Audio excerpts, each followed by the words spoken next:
back to the fourth and final video for the Summer Wellness Series. My name is Sydney Goodwin, and I'm the Youth Prevention Coordinator at the Willow Domestic Violence Center. Today, what we're going to talk about is online safety. And I'm sure we've all had some sort of talk about this, but it really is prevalent in today's society. So let's just jump right into it. As always, we do want to give a self-care and content disclosure. This topic that we're going to talk about can be very sensitive, and it can require a level of vulnerability that can feel uncomfortable. So if you need to pause this video at any time, come back to it later, put your head on a desk, draw, color, whatever is needed to take care of yourself, that's the goal.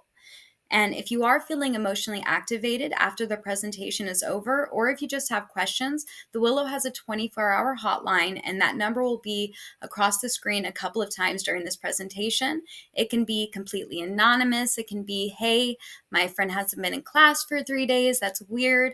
And my favorite part is that if you do call that number, you're going to speak to somebody that is local, that knows the local resources, and they're trained in safety planning. So we have three main focus points, or three learning objectives. Number one being is learning how to create and maintain healthy relationships online, but also what a healthy relationship versus an unhealthy relationship looks like. How can we spot the signs, the red flags, and what does it look like? Two, we want to learn how to set online boundaries and practice how to hold on to and enforce those boundaries. And lastly, we want you to walk away ready to help yourself and your friends deal with some of the difficult situations that come up online and why using technology safely is so important. So I want us to look at those three learning objectives really as tools. Three more tools to add into our tool belt that will hopefully prepare for important conversations. So some of those important conversations are, what do I do if you're being cyberbullied? Or if you're enduring sextortion, when an online predator tricks you into sending images or videos and then demands money or more images, or they threaten to share them online to friends and family if you don't comply. Or how do you deal with unwanted sexual requests? Or facing victimization from other people sharing and resharing your photos? And then lastly, what could happen if you share too much information online? So my first question to you is, what can happen if you post inappropriate content online? Things that can happen when you post inappropriate content online: one, it could ruin your reputation. Two, it can open the door for others to bully or even blackmail you. Three, it can cause emotional harm. It could lead your friends and peers into gossiping about you or even just avoiding you. It could damage present or future opportunities like school sports, teams, or clubs, and it can get you in trouble with your parents, the school, or even law enforcement. So, what can happen when something is online? And I want us to think about this. How much of us share information about ourselves on social media sites like Instagram, TikTok, or Facebook? Let's take that one step further. What are we talking about while we're gaming or in our Discord chats? It can be very easy to sometimes share a little bit too much information about ourselves and in a lot of places online. And you may not even realize that you're sharing too much. And the thing about it, about sharing information online, is it can be uncontrollable. It can also spread quickly into a lot of people. It can end up somewhere unexpected. It can be captured without you noticing. You don't even know if someone took a screenshot of your information, of pictures, of videos. It can reach people you don't want it to, or people you don't know. And again, once something is online, it can't be undone. Defining what information is inappropriate can be tricky, but here's a good rule of thumb. If it can get you in trouble offline, it will probably get you in trouble online too. So, to limit misunderstandings, consider the following things before posting something online. So, could this get me in trouble? Do I like what this says about me? How could this impact my future? And would the adults in my life think that this is appropriate?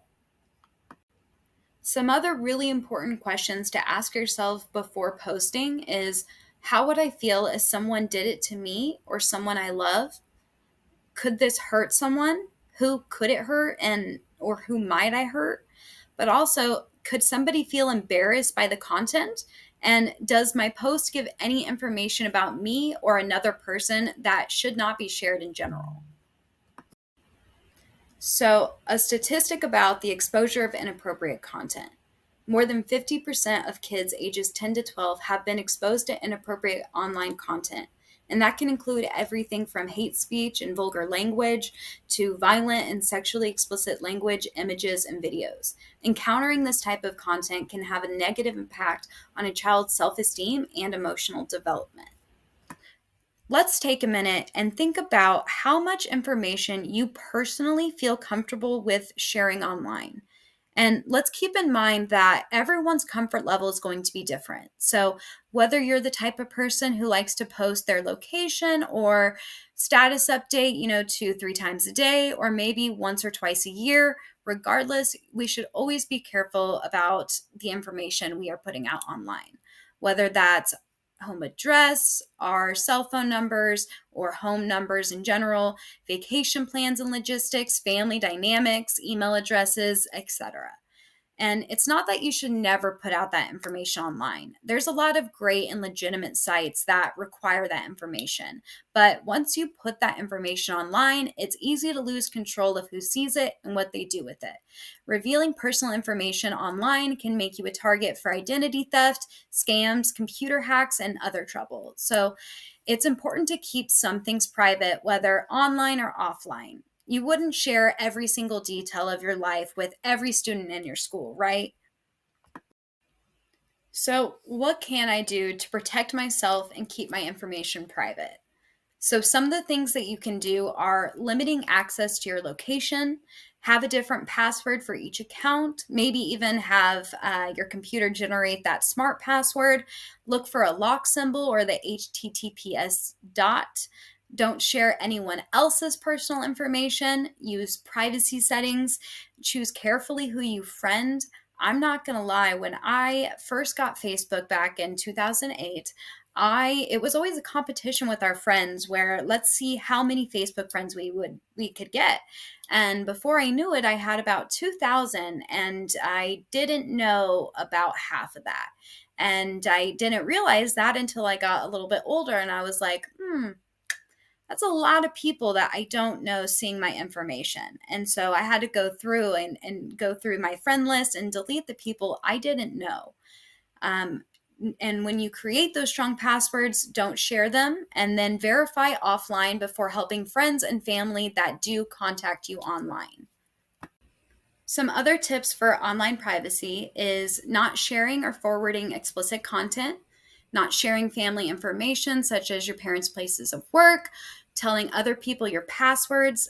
I'm actually really bad about that one. I have a lot of streaming services, so if I have a friend that says, "Hey, I haven't seen this show, it's on Paramount Plus," I just immediately give them my username and password and I'm like, "Go forth and watch the show."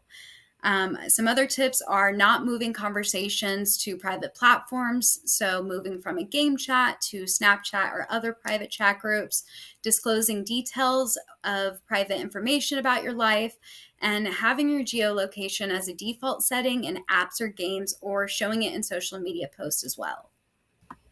Another thing that can happen online is something called online enticement, which involves an individual communicating with someone believed to be a child via the internet with the intent to commit a sexual offense or abduction.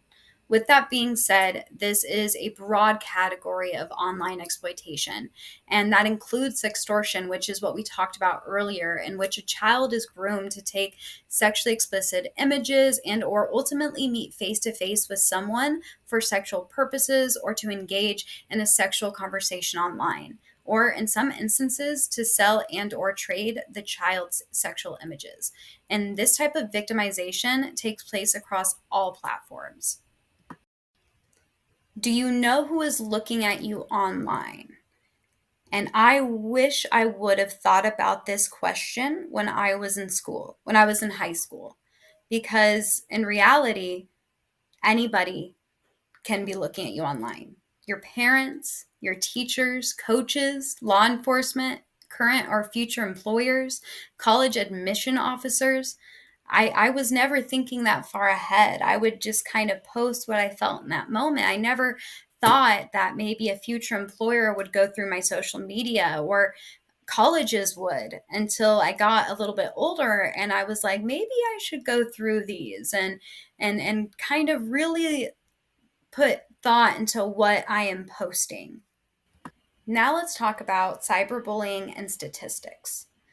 Bullying formerly took place in places like the school cafeteria or a classroom, hallways, playgrounds, and walks home from school. But now, with access to digital technology 24/7, bullies now can post and share photos and videos, as well as messages on social media, text messaging apps, gaming platforms, and email programs to humiliate people. And that mean spirited harassment is known as cyberbullying. Thinking about the statistics of cyberbullying, 27% of kids admitted to doing or saying something cruel to someone else online. Approximately 37% of kids ages 12 through 17 have been the target of cyberbullying. 50% of LGBTQ plus kids have been bullied online. 60% of kids have witnessed cyberbullying and most ignore it, and only 1 out of 10 kids will even tell their parents that they have been bullied. The Willow is a dual agency, meaning we not only provide shelter, support, and other services to survivors of domestic violence, but also to survivors of human trafficking. And July 30th happens to be World Day Against Trafficking Persons, and this year's theme is Leave No Child Behind in the Fight Against Human Trafficking. With online safety and human trafficking, there's a lot of crossover, especially in terms of grooming. And the Willow provides just human trafficking trainings, and you can find that through our website. Now, looking at online safety in terms of human trafficking, in 2020, the National Human Trafficking Hotline data reported a 125% increase in reports of recruitment through Facebook and a 95% increase in reports from Instagram compared to the previous year. Or, in other terms, 83.3% of human trafficking happens online. Believe it or not, there are effects of excessive technology use. Just mentally, it can lower self worth and self esteem, cause emotional instability, decreased focus. Physically, it can cause low productivity, aerobic fitness decline, problems with weight or diet. And emotionally, it can cause strained relationships, and negativity online can lead to all sorts of feelings, including anxiety and depression. Setting boundaries is a very crucial part of healthy relationships. And we're not just talking relationships as in dating partners. We're talking about how boundaries can apply to any of our relationships, whether that's, family, between our parents, our siblings, our cousins. It can be between classmates and our friends. We can set boundaries with teachers, coaches, and most importantly, our personal boundaries. And we can set boundaries for all types of things, from our personal bodies to our emotions to our time and energy. And what we're talking about today, digital boundaries and technology boundaries. And if you would like a full length boundary presentation, the Willow offers that, and you can find that on our website. And the thing with boundaries is sometimes we don't know it's a boundary until we're there or until we are crossing that bridge. And that's okay. At any time that we feel uncomfortable, it doesn't have to be a big talk. We can just kind of say, hey, I'm not okay with that, or hey, I actually really liked that win. And so it's okay if we don't know our full boundaries until we're there yet. You might be asking, how do I set boundaries? How do I go about this? Well, first, we have to identify that a boundary needs to be made. Then we need to have the conversation with the person or ourselves if it's a personal boundary. Then we have to stick to that boundary and define the consequence. And once we do that, we have to follow through with that. And hopefully, if it's a healthy relationship, you go through those steps, and after you have that conversation, they respect that and go forth with what makes you feel more comfortable. And if they can't respect that boundary, that's when you kind of know you're heading into more of that unhealthy territory. So, digital boundaries. So, digital boundaries are like property lines that help minimize the digital world's negative aspects while optimizing the positive. But to start, we need to assess our current tech habits. And that's going to differ from person to person because boundaries differ from person to person. But let's remember that boundaries don't have to be limited, that good boundaries will protect you from potential distractions, allowing you to engage in good habits and connect with your loved ones, your family, and your friends. And you can check usage time of your devices and then gradually decrease your screen time from there. So, some tech boundary examples are limiting general screen time, whether that be on phones, computers, television, and gaming devices. Maybe when you get home from school, you might only want to play Halo or COD for an hour. Setting clear work life boundaries and allowing yourself to take breaks from work while not being on the clock is so essential, not only to your mental health, but in today's tech driven world. But also engaging in offline activities and hobbies. So, plan offline activities like swimming, hiking, maybe a stroll through the park, connect with your loved ones. Focus on one task at a time. So, limiting other technology while working and avoid multitasking can help regain focus and increase your productivity. And lastly, do not disturb. I personally have never used the do not disturb option, and I should probably get better at that because when you use that, it does help you work while you're doing other important tasks and it helps with the distractions. I want us to take a minute and look at this picture. And I want you guys to think about if there's something like this hanging around your school. Maybe it is a team pic with all of the seniors, and they each have their name under it, and at the very bottom, it has their schedule. And so you might just be in the hallway and you could be taking a selfie of yourself, and that's in the background. And you're not thinking about that. You're not thinking of, what's behind me, but those are details. Those are specific details where they know what school you're going to. So they see Radiant Hill and so they know your school. Then it has all of the names under it. And you also have the schedule and the dates and where they will be on those times. So imagine if I took a picture right in front of that and how easy it could be like, hey, you know Charlie Reeves? I know Charlie Reeves too. Let's talk about Charlie and how great they are. And that was my way in, is finding that connection.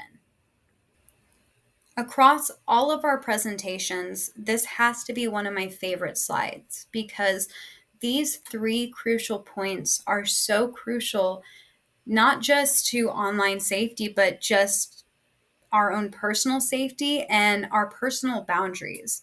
So you don't need to be nice to someone who makes you feel uncomfortable, or be nice to people who make you feel uncomfortable, especially if it's going against your personal boundaries. You don't have to placate or be nice to them.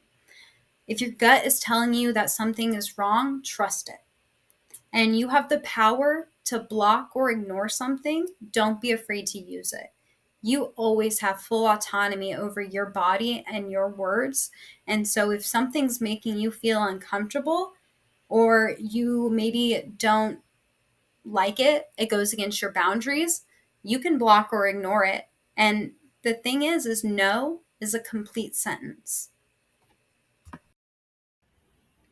If you ever need help, you can contact a trusted adult, a teacher, a family member, a pastor, a mentor, a counselor, a local, state, or national agency, or other school staff. Below, I have listed the National Human Trafficking Hotline, the Willow, and then the Sexual Trauma and Abuse Care Center. And of course, our 24-hour hotline is on the bottom. For other resources, there is the Kansas Coalition Against Sexual and Domestic Violence, the National Resource Center on Domestic Violence, the Suicide and Crisis Helpline, which is 988, RAIN, which is a national sexual assault hotline, And then through Hey HQ, there is the peer-to-peer support line for Kansas kids 18 and under. And that is Friday through Sunday, 4 p.m. to 7 p.m. And of course, the Willow has the 24-hour hotline at 785-843-3333. The Willow Domestic Violence Center is a nonprofit charity which is largely funded by grants. And one way we're able to keep those grants is by having participants fill out feedback forms.